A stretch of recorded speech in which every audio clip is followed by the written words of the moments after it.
Apakah kita ini rumah tempat tinggal Roh Kudus yang efektif dan efisien untuk dipakai oleh Roh Kudus mengerjakan karyanya, memuliakan Kristus dan Bapa.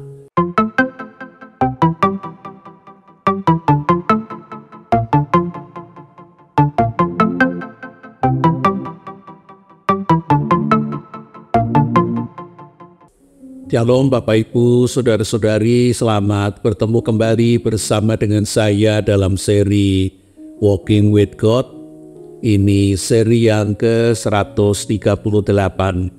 Saya mengambil bacaan dari Yohanes pasal yang ke-14, mulai ayat pertama sampai dengan ayat yang ke-14. Dan dari Yohanes 14 ayat 1 sampai dengan 14, saya mengambil judul Percayalah kepada Allah dan percayalah juga kepadaku. Mari kita berdoa terlebih dahulu. Ya Tuhan yang kami kenal, kami sembah di dalam diri Tuhan Yesus Kristus. Terima kasih oleh karena Tuhanlah yang menjadi pencipta, pemelihara dan penyelamat hidup kami. Tuhan yang sudah memeliharakan hari-hari kami, juga kami percaya Tuhan yang akan tetap terus menuntun kami, membawa kami menjalani hari ini maupun juga hari-hari kami yang akan datang. Apabila sekali lagi kami hendak duduk di sekeliling firman Tuhan, tolonglah kami ya Allah Roh Kudus, bukakanlah hati pikiran kami, berikanlah kami pewahyuan, berikanlah kami hikmat, berikanlah kami sapaan Tuhan secara pribadi.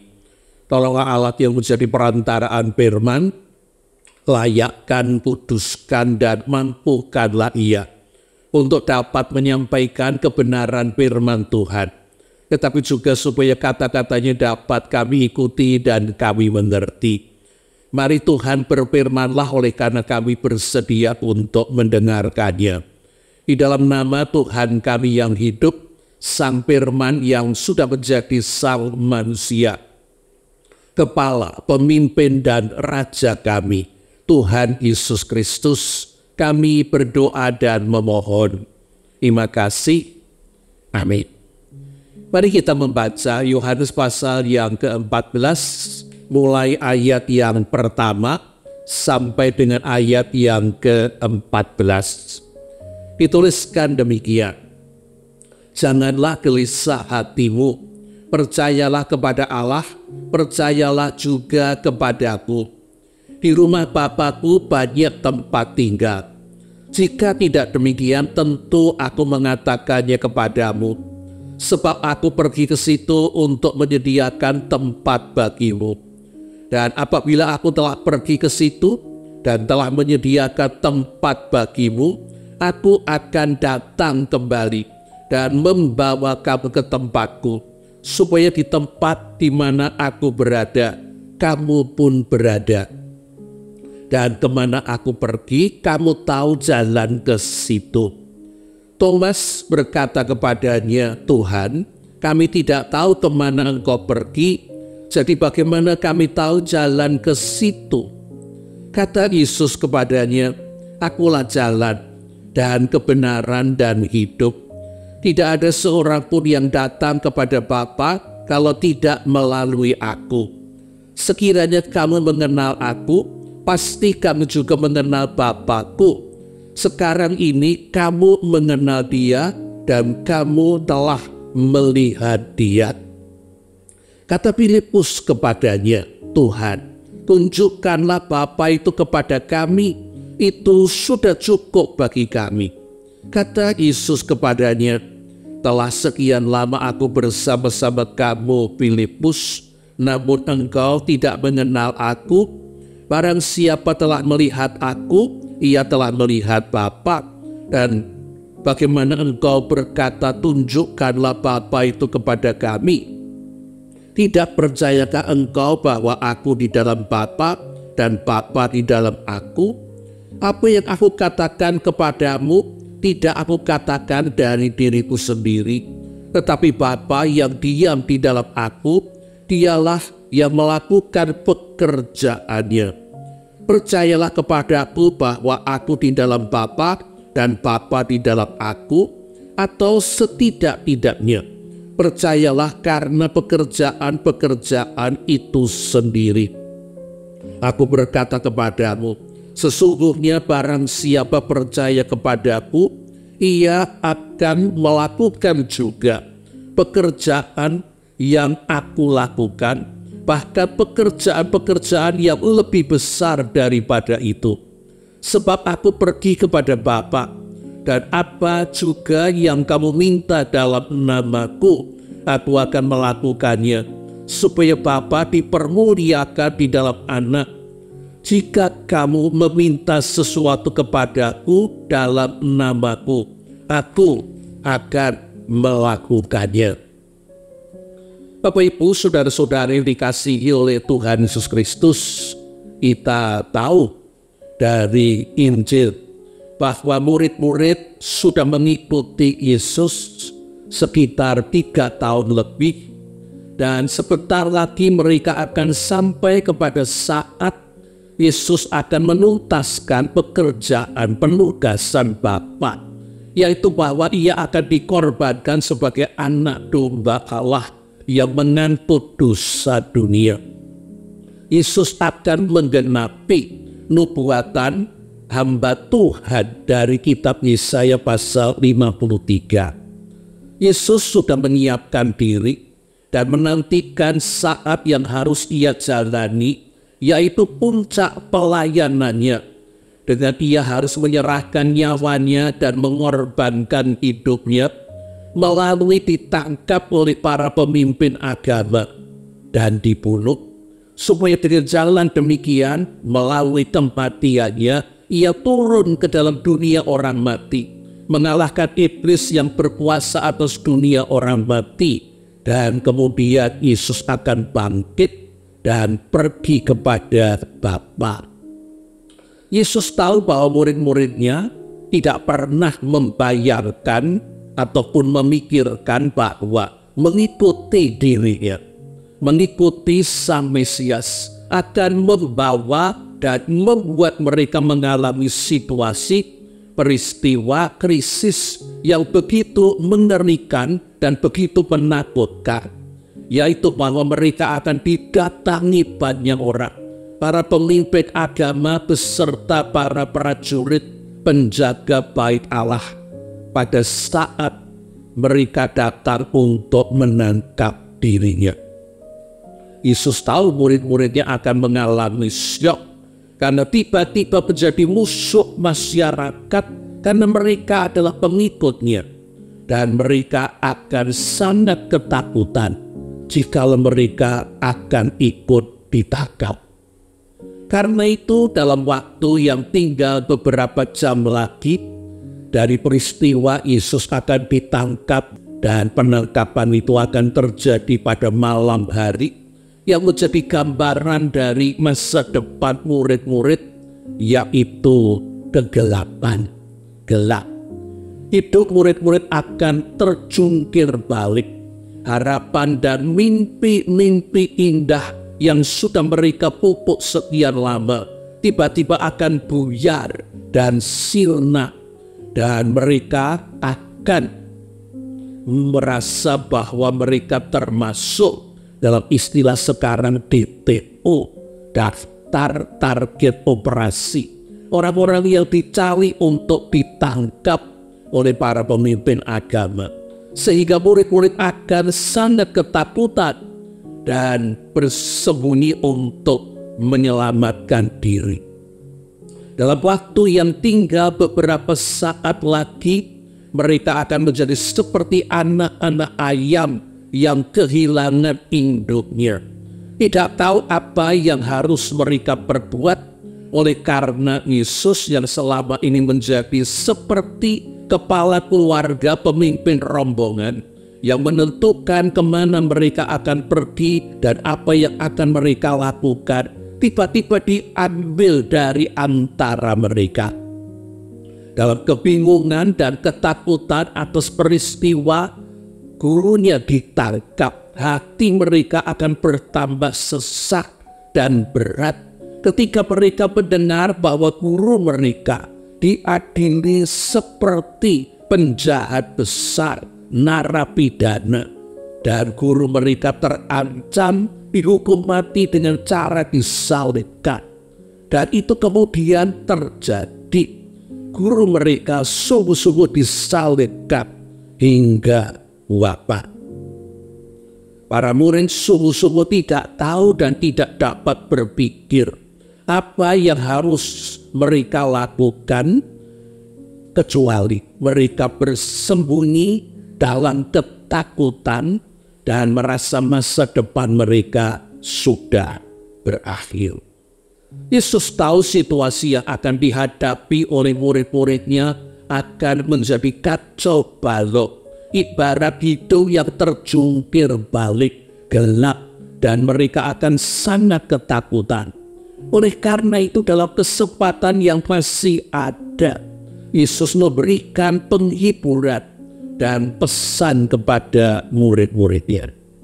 Kita membaca tadi dalam Yohanes pasal yang ke-14, ayat pertama sampai dengan ayat yang ketiga.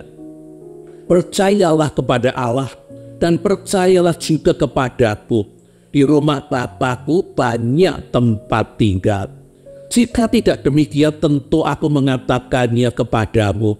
Sebab aku pergi ke situ untuk menyediakan tempat bagimu. Dan apabila aku telah pergi ke situ dan telah menyediakan tempat bagimu, aku akan datang kembali dan membawa kamu ke tempatku, supaya di tempat di mana aku berada, kamu pun berada. Kalau kita membaca kisah Injil, kita tahu Tuhan Yesus sudah beberapa kali mencoba menjelaskan kepada murid-muridnya akan saat kegelapan itu, bahwa ia memang akan ditangkap dan dibunuh. Tetapi sesungguhnya Tuhan Yesus selalu melanjutkan dengan mengatakan bahwa ia akan bangkit. Di dalam Markus pasal yang ke-8 ayat 31, pasal 9 ayat 5 dan 31, pasal 10 ayat 34, Yesus selalu menyebut bahwa sesudah ia wafat, ia akan bangkit. Tetapi murid-muridnya tidak dapat memahami dan mengerti apa yang Yesus katakan, yaitu bahwa ia akan bangkit, ia akan hidup. Demikianlah dalam kesempatan yang terakhir, Yesus masih mendapatkan kesempatan untuk menghibur dan mengajar murid-muridnya, sekalipun belum tentu mereka akan dapat menangkap apa yang ia katakan. Yesus sekali lagi menegaskan bahwa ia akan hidup. Ia akan datang kembali pada murid-murid, menjumpai mereka. Dikatakan dalam Yohanes pasal yang ke-14 ayat 18 sampai dengan 19, aku tidak akan meninggalkan kamu sebagai yatim piatu. Aku datang kembali kepadamu. Tinggal sesaat lagi dan dunia tidak akan melihat aku lagi, tetapi kamu akan melihat aku, sebab aku hidup dan kamu pun akan hidup. Yesus menjanjikan bahwa ia akan hidup, ia akan bangkit, dan bahwa murid-muridnya akan hidup, tidak akan ditangkap dan dibunuh. Dan kita tahu itu terjadi 3 hari kemudian sesudah Yesus disalibkan dan wafat. Yesus bangkit, hidup, dan ia menunjukkan dirinya hanya kepada murid-muridnya, bukan kepada orang banyak. Oleh karena orang banyak tidak mempercayai dirinya dan tidak mengasihi dirinya. Beberapa jam lagi, murid-murid akan menyaksikan guru mereka wafat, tetapi akan hidup kembali. Dan pada saat itu menjadi kenyataan, saat Yesus sungguh-sungguh sudah ditangkap, sudah disalibkan, sudah wafat, dan bangkit dan menjumpai mereka. Baru pada waktu itulah murid-murid mengerti apa yang selama ini Yesus usahakan untuk dapat mereka tangkap dan mereka mengerti, yaitu tetap kebangkitannya. Oleh karena sesungguhnya kebangkitan sama sekali tidak pernah masuk dalam pikiran, dalam benak, dalam bayangan murid-murid. Kebangkitan adalah sesuatu yang asing dan dianggap tidak masuk akal. Selain menjanjikan bahwa dirinya akan hidup dan menjumpai mereka dan tetap akan menyertai murid-muridnya, Yesus memberikan jaminan tentang masa depan murid-muridnya. Masa depan mereka tidak akan buyar, sirna, gelap, dan hilang. Mereka akan diterima di rumah Bapa. Mereka akan diberi tempat tinggal di rumah Bapa. Dan di rumah Bapa mereka akan selalu hidup bersama-sama dengan Yesus. Akan selalu bersama-sama dengan Yesus selamanya. Inilah penghiburan yang diupayakan Yesus sebelum peristiwa yang amat sangat akan memukul murid-muridnya. Tetapi murid-muridnya tetap masih membutuhkan waktu sampai mereka nanti mengerti kebenaran dari penghiburan yang diberikan oleh guru mereka. Yesus melanjutkan kata-katanya pada waktu masih memiliki kesempatan bersama dengan mereka. Yesus mengatakan bahwa murid-muridnya tahu kemana ia pergi dan jalan ke situ. Tetapi Thomas segera menjawab dengan mengatakan bahwa mereka tidak tahu kemana Yesus pergi. Jadi bagaimana mereka bisa tahu jalan ke situ? Yohanes 14 ayat 5 atau 4 dan 5. Sesungguhnya dalam Yohanes 7 ayat 33 Yesus sudah pernah mengatakan, maka kata Yesus, tinggal sedikit waktu saja, aku ada bersama-sama kamu, dan sesudah itu aku pergi kepada Dia yang mengutus aku. Sudah beberapa kali Yesus mengatakan bahwa Ia akan pergi kepada Bapa yang mengutusnya. Tetapi murid-muridnya tidak mengingat perkataan tersebut. Pergi kepada Dia yang mengutus aku. Pergi kepada Bapa yang mengutus aku. Itu adalah hal yang abstrak, kapur, tidak jelas maksudnya bagi murid-murid. Kemana Yesus akan pergi? Di mana rumah Bapa? Semuanya kabur. Dan itulah yang menyebabkan mereka tidak mengingat dan tidak dapat memegangi kata-kata yang sudah diucapkan Yesus beberapa kali. Dan dalam kesempatan ini Yesus menjelaskan ulang bahwa Ia hendak pergi kepada Bapa, oleh karena Dia hendak membuat jalan kepada Bapa bagi murid-muridnya, bagi orang-orang percaya, sehingga Ia sendiri adalah jalan menuju kepada Bapa. Oleh karena Ia memberikan kebenaran maupun pembenaran dan hidup, yaitu hidup yang baru melalui kelahiran baru. Bagi orang-orang yang bersedia percaya kepadanya, yang bersedia bertobat, mengasihi dirinya, dan mentaati perintahnya. Hanya Yesus yang akan dapat membawa orang sampai kepada Bapa. Dikatakan dalam Yohanes 14 ayat yang ke-6, tidak seorang pun dapat datang kepada Bapa kalau tidak melalui aku. Hanya Yesuslah yang sudah menanggung hukuman dosa. Hanya Yesuslah yang sudah membebaskan orang-orang percaya dari penjara dunia orang mati dengan mengalahkan penguasa dunia orang mati, yaitu iblis.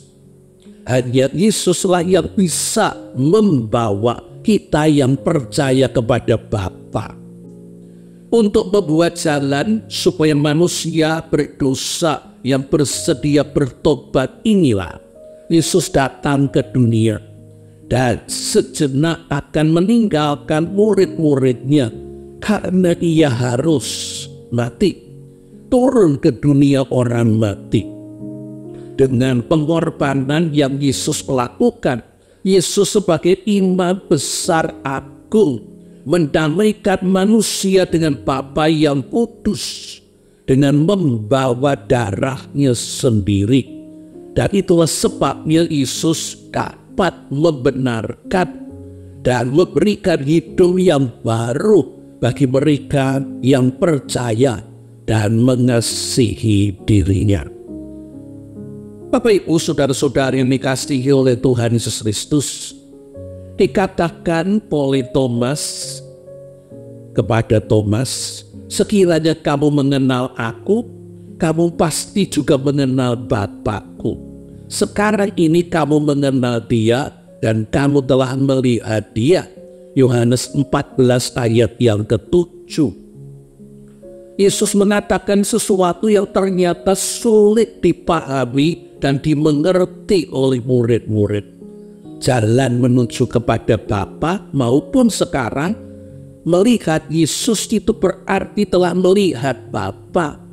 Bukan hanya Thomas dan sesungguhnya bukan hanya Filipus, tetapi murid-murid yang lain tidak memahami. Tetapi Filipuslah yang kemudian bertanya, atau lebih tepat meminta, tunjukkanlah Bapa kepada kami, itu sudah cukup bagi kami. Yohanes 14 ayat yang ke-8. Bapak Ibu saudara-saudara yang dikasihi oleh Tuhan Yesus Kristus, di dalam 1 Korintus 13 ayat 13b ada sebuah prinsip yang menolong kita memahami situasi murid-murid. Sekarang aku hanya mengenal dengan tidak sempurna. Sesungguhnya pengenalan kita akan segala sesuatu barulah hanyalah pengenalan sebagian. Termasuk pengenalan kita terhadap orang-orang yang terdekat, keluarga kita, bahkan pengenalan kita terhadap diri kita sendiri tidak pernah penuh, tidak pernah seluruhnya, tidak pernah sempurna. Bukankah ada saat-saat di mana kita tidak mengerti dengan diri kita, perasaan kita, apa yang terjadi atas diri kita? Itulah sesungguhnya juga pengenalan murid-murid terhadap guru mereka Yesus. Mereka hanya mengenal guru mereka sebagian saja. Mereka mengenal guru mereka seorang rabi, utusan Allah, utusan Bapa, memiliki wibawa, otoritas dan kuasa yang luar biasa di dalam mengajar maupun ketika menyembuhkan, mengusir setan, melakukan berbagai mujizat. Tetapi pasti murid-murid tidak pernah berpikir bahwa Yesus adalah Allah, Allah yang menjadi manusia, bahwa Yesus adalah manusia Allah ilahi. Oleh karena penampilan Yesus sangat manusiawi, Yesus bisa mereka pegang, punya raga. Yesus bisa lelah, mengantuk, tidur, sedih, dan marah. Walaupun pada saat-saat tertentu mereka melihat guru mereka lebih dari orang biasa, menghardik badai di danau maupun berjalan di atas air. Tetapi mereka melihat guru mereka itu manusiawi. Tidak pernah terpikir bahwa guru mereka itu Allah dalam wujud manusia. Beberapa penafsir menganggap keraguan Thomas dan Filipus akan Yesus sebagai sesuatu yang keterlaluan. Menurut saya sangat wajar bahwa murid-murid tidak mampu mengenal Yesus sepenuhnya, sehingga mereka juga tidak mengerti rahasia Bapa di dalam Yesus dan Yesus di dalam Bapa. Mungkin permintaan Filipus, tunjukkanlah Bapa kepada kami, itu sudah cukup bagi kami. Murid-murid Filipus seperti lupa bahwa Bapa Allah adalah roh. Bagaimana menunjukkan roh yang tidak berwujud itu? Mungkin Filipus mengingat bahwa ketika di atas gunung Horeb Sinai, Allah menunjukkan dirinya kepada Musa. Walaupun Musa hanya melihat bagian belakang ketika Allah itu lalu. Jadi mereka berpikir Bapa yang selalu disebut-sebut oleh Yesus.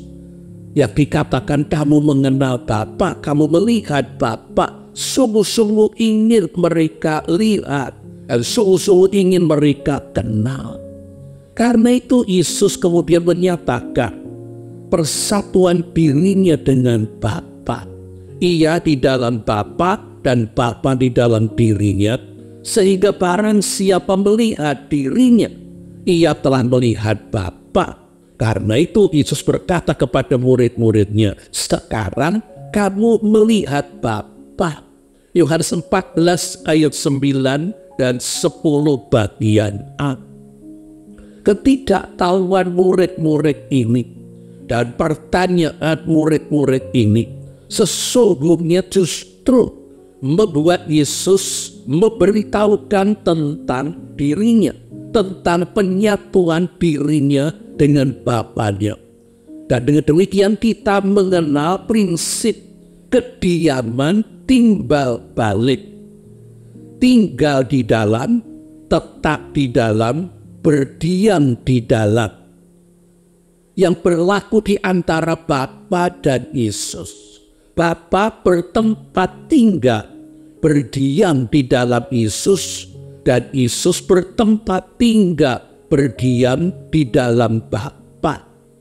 Apa yang dikatakan dan dikerjakan Yesus sesungguhnya adalah Bapa yang diam di dalam Yesus yang mengerjakannya. Yohanes 14 ayat 10 dan 11 yang bisa kita bandingkan dengan Yohanes 5. Beberapa ayat muncul di sana, 19 dan 20, ayat 30 dan Yohanes 8 ayat 28. Bapa dan Yesus itu satu. Paling tidak mereka satu dalam pekerjaan, satu dalam karya, bukan satu dalam fisik raga. Oleh karena Bapa adalah roh. Dan oleh karena itu Yesus mengatakan, barang siapa melihat aku, ia telah melihat Bapa. Yesus adalah gambar Allah yang sempurna. Yesus adalah raga, wujud Allah yang menampakkan diri dalam diri manusia Yesus. Dan kita menemukan kelanjutan yang indah. Yesus menegaskan bahwa apa yang ia katakan dan ia lakukan adalah Bapa yang mengerjakan melalui dirinya. Dan sesungguhnya Allah itu roh, menampakkan diri dalam diri Yesus dan bekerja di dalam diri Yesus. Di dalam Yohanes 14 ayat 10 dan 11 saya bacakan ulang. Tidak percayakah engkau bahwa aku di dalam Bapa dan Bapa di dalam aku? Apa yang aku katakan kepadamu tidak aku katakan dari diriku sendiri, tetapi Bapa yang diam di dalam aku, dialah yang melakukan pekerjaannya. Percayalah kepadaku bahwa aku di dalam Bapa dan Bapa di dalam aku, atau setidak-tidaknya percayalah karena pekerjaan-pekerjaan itu sendiri. Bukankah ini serupa dengan apa yang terjadi dengan nabi-nabi perjanjian lama? Para nabi perjanjian lama disertai oleh Roh Kudus.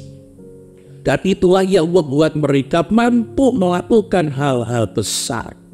Jikalau kita mengingat akan Musa, Elia, Elisa, bukankah mereka mampu melakukan mujizat-mujizat besar?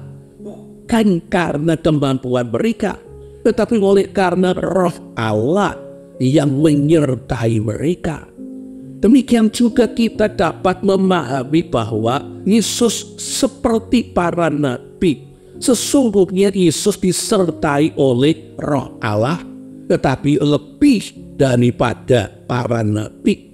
Oleh karena di dalam diri Yesus, Roh Allah itu tinggal, menetap, permanen. Bahkan Yesus itu sendiri adalah Allah dalam wujud manusia. Untuk menolong supaya kita menemukan kebenaran ini dan bukan cuma mengerti tetapi mengalaminya, Yesus kemudian melanjutkan dengan kata-kata di dalam Yohanes 14 ayat yang ke-12. Barang siapa percaya kepadaku, ia akan melakukan juga pekerjaan-pekerjaan yang aku lakukan, bahkan pekerjaan-pekerjaan yang lebih besar daripada itu. Jikalau yang bekerja di dalam diri Yesus adalah Bapa, Yesus mampu melakukan perbuatan-perbuatan besar karena Roh Bapa yang ada di dalam dirinya. Bagaimana dengan kata-kata Yesus dalam Yohanes 14 ayat yang ke-12? Bahwa kita yang percaya kepada Yesus akan juga mampu melakukan pekerjaan-pekerjaan Yesus, padahal pekerjaan yang Yesus lakukan adalah pekerjaan Bapa. Bahkan dikatakan pekerjaan-pekerjaan yang lebih besar daripada apa yang sudah dilakukan oleh Yesus. Di dalam ayat 13 ditambahkan, apa yang kamu minta dalam namaku, aku akan melakukannya supaya Bapa dipermuliakan di dalam Anak. Jika kamu meminta sesuatu kepadaku dalam namaku, aku akan melakukannya. Kita menemukan kesetaraan. Seperti Bapa di dalam Yesus, Bapa yang melakukan pekerjaannya melalui dan memakai Yesus. Sekarang Yesus melanjutkan dengan mengatakan bahwa ialah yang akan ada di dalam diri murid-muridnya, sehingga murid-muridnya ia mampukan untuk melakukan pekerjaan-pekerjaannya, bahkan pekerjaan-pekerjaan yang lebih besar akan Yesus lakukan melalui murid-muridnya. Karena itu kita perlu untuk melakukan pekerjaan Kristus, pekerjaan Allah, pekerjaan Bapa dengan meminta dalam nama Yesus, melakukan dalam kuasa Yesus, melakukan dalam otoritas wibawa wewenang kuasa Yesus, supaya kita mengerjakan pekerjaan Kristus. Bapak Ibu, saudara-saudari yang dikasihi oleh Tuhan Yesus Kristus, apa yang kita minta dalam nama Yesus pasti tidak bisa jikalau bertentangan dengan kehendak Yesus. Jikalau kita hendak melakukan sesuatu yang kita minta dalam nama Yesus, berarti mesti selaras dengan kehendak Yesus. Apa yang hendak kita lakukan itu mesti memuliakan Allah. Apa yang hendak kita lakukan itu mestinya adalah menyatakan kebenaran Kristus, Injil yang sudah Ia kerjakan, yaitu pengampunan dosa, keselamatan, dan hidup baru. Dan apa yang Yesus katakan ini akan menjadi lebih jelas kalau kita nanti melanjutkan bacaan kita Yohanes 14 perikop sesudah bacaan kita. Oleh karena Yesus nanti menjanjikan Roh Kudus, yaitu Roh Bapa dan Roh dirinya yang akan diberikan kepada murid-muridnya, bukan hanya menyertai murid-muridnya, tetapi Roh Kudus akan diberikan diam, bertempat tinggal, akan ada bersama dengan murid-muridnya terus-menerus selamanya. Dan itulah yang menyebabkan kemudian Yesus melakukan apa yang terjadi dengan dirinya, dengan Bapa, juga dengan kita. Di dalam Yohanes 14 ayat yang ke-20, Yesus mengatakan, aku di dalam Bapa-Ku.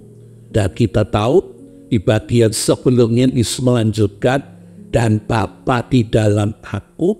Tetapi dari Yohanes 14 ayat yang ke-20, Yesus melanjutkan, aku di dalam Bapa-Ku dan kamu di dalam aku dan aku di dalam kamu.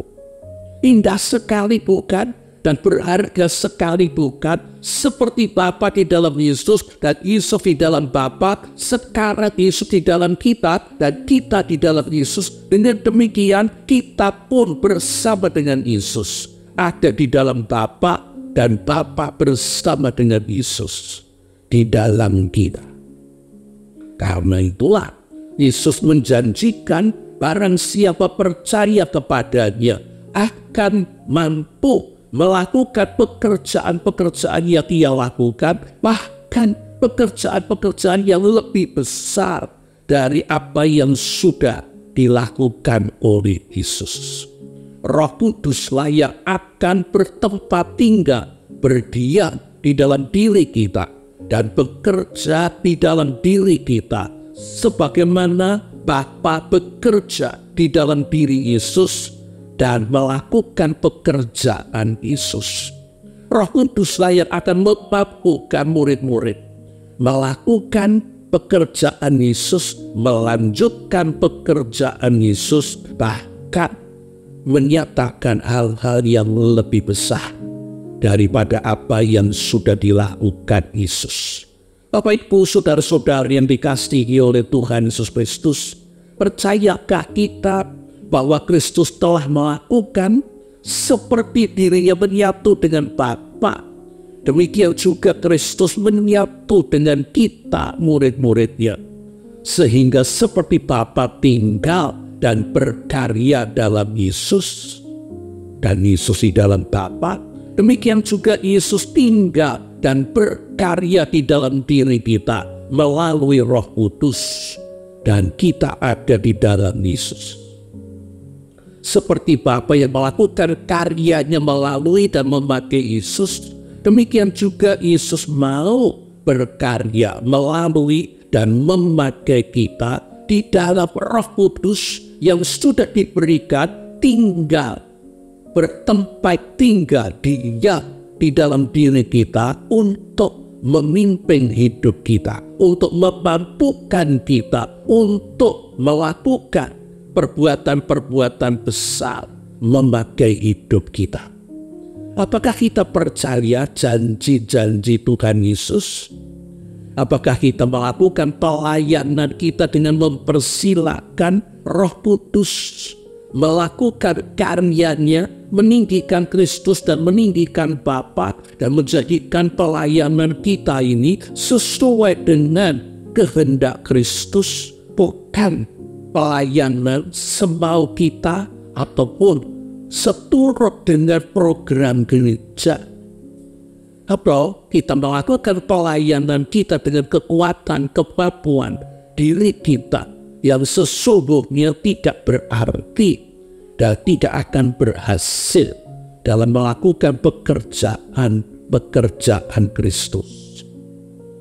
Apakah diri kita, hidup kita adalah tempat tinggal Roh Kudus, rumah Roh Kudus, Roh Kristus, Roh Bapa?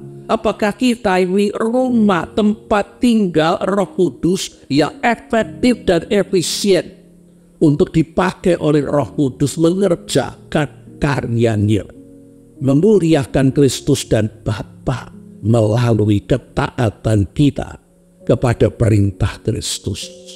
Apakah kita rela dan sukacita membiarkan Roh Kudus memakai hidup kita, dan kita bersedia untuk mentaati perintah Kristus?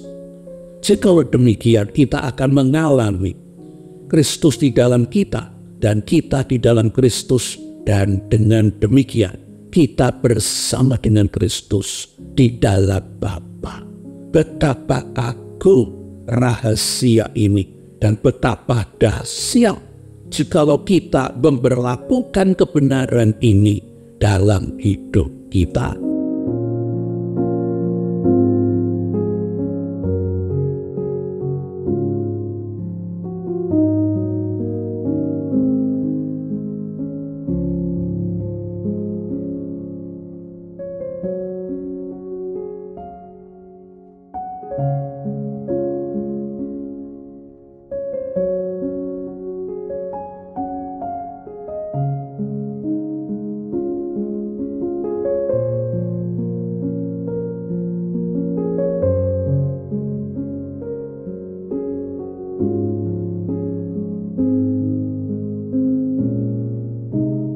Kiranya Roh Kudus memberikan pengertian yang lebih dalam kepada setiap kita masing-masing. Terpujilah Bapa dan Putra dan Roh Kudus.